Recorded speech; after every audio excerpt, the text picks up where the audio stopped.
So I went to download transmission, and I noticed this critical security notice. And when you read it, what it says is, at some point on the 28th and 29th of August, someone replaced the transmission download file with some malicious code. Um, so that got me investigating. Often, when you go to a downloads page, you'll have the link to download the file, and then you'll have this thing called a hash. And I never used it before, but you can use this crazy long string of characters, this hash, to verify that the file you downloaded is actually what it should be, and it hasn't been corrupted in some way during the download, or it hasn't been replaced with a virus or something else. Now, this wouldn't work if the person who put the virus, replaced the download file with a virus, also had access to the website. They could also just change the hash.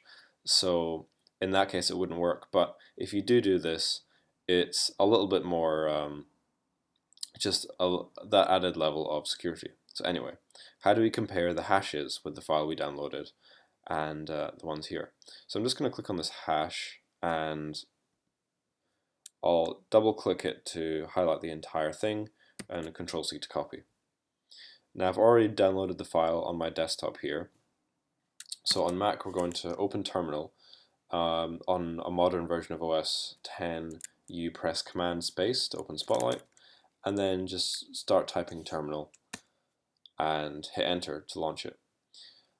So first we've got to move the terminal to where the file is located. So to do that, we're going to type cd, which means change directory, and a directory is just a folder. So we're going to go to the desktop.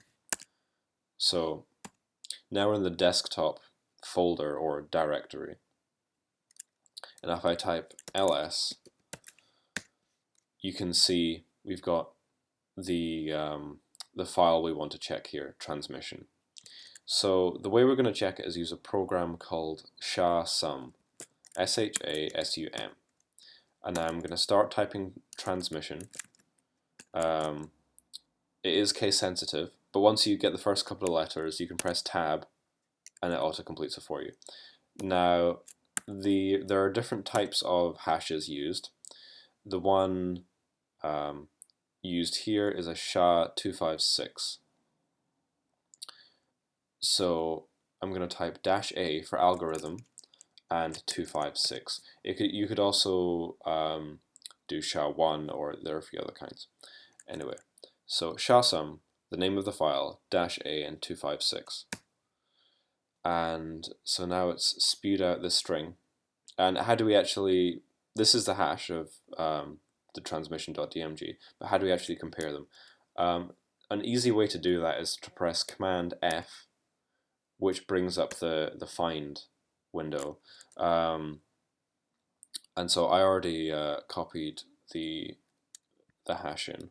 So I'll paste it in here, and I'll press enter. And you see when I do that, it successfully finds this string here. So now we know they're the same.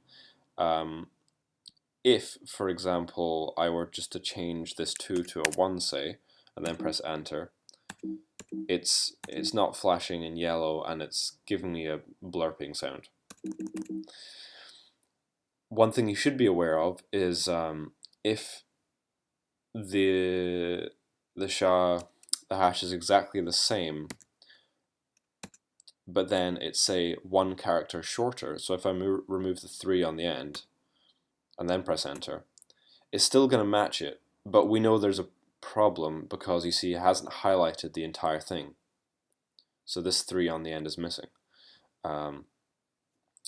And so that's another thing to look for, that the SHA isn't quite right. Anyway, that should do it if it's just a SHA-256. But if you want some more information on how to use SHA-SUM, you can just type in SHA-SUM-H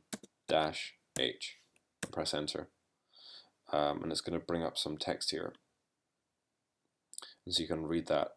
Now remember, we use the -a for the algorithm, and we use 256, but there's also SHA-1, 224, 384, and so on.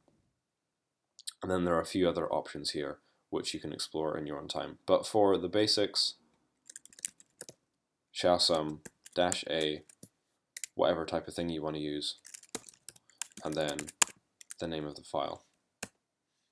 Control F, paste it in, press enter to compare.